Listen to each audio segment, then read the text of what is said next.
Hi, my name is Emma Blummel, and this is my multimedia project for adolescent psychology, and my topic is LGBTQ plus adolescent sexuality.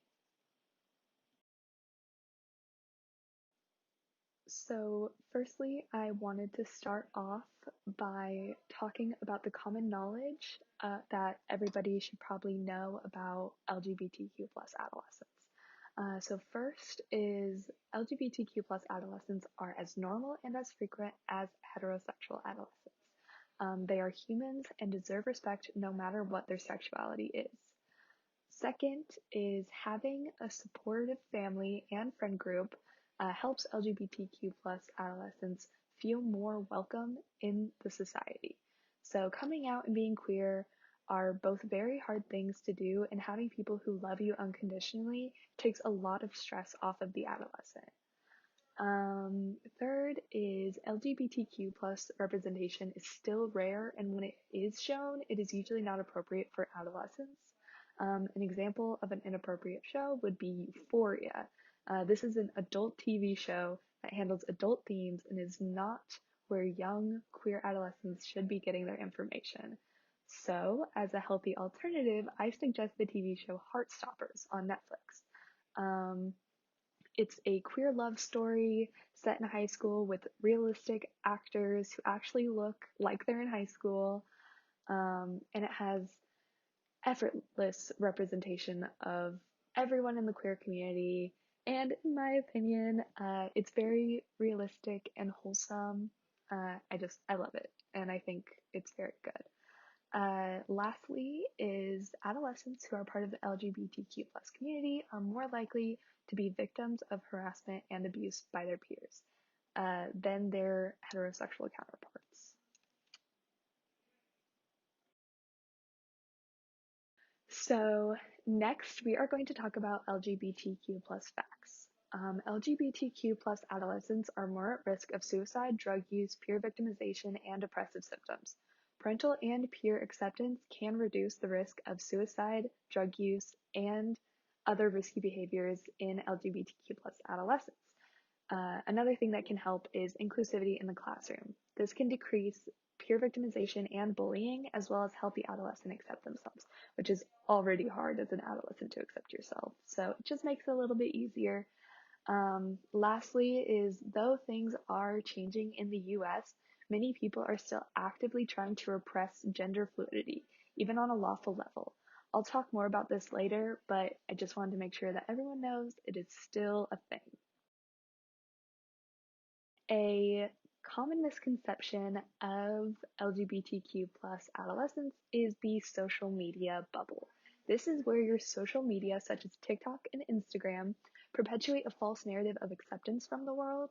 You like things that bring your For You page to be more like what you enjoy, and it gets rid of things that you do not agree with, and therefore you create this bubble of everyone feels this way, everyone is like this. This false narrative is dangerous because not everybody thinks this way, and other people's social media looks way different than yours, and it's just dangerous because this is where most adolescents get their news. So some might not see that laws are being passed by the government to limit LGBTQ plus discussions in schools and could possibly end organizations like the Gay Straight Alliance. This is just very bad, and the social media bubble needs to be popped. The social media bubble brings up the question of queer happiness. Is there such a thing as queer happiness today?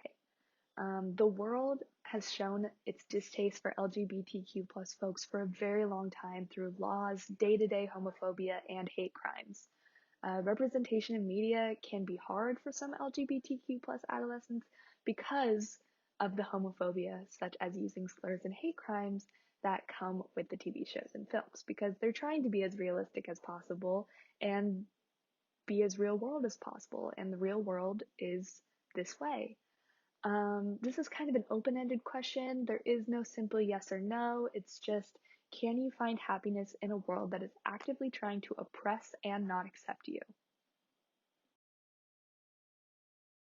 Parental acceptance is very important for LGBTQ plus adolescents. My academic and non-academic research aligned in this category very well. The lack of parental acceptance for LGBTQ plus children is still a very prominent problem, and this problem can actually lead to adolescents committing suicide, their drug abuse, and just general loneliness.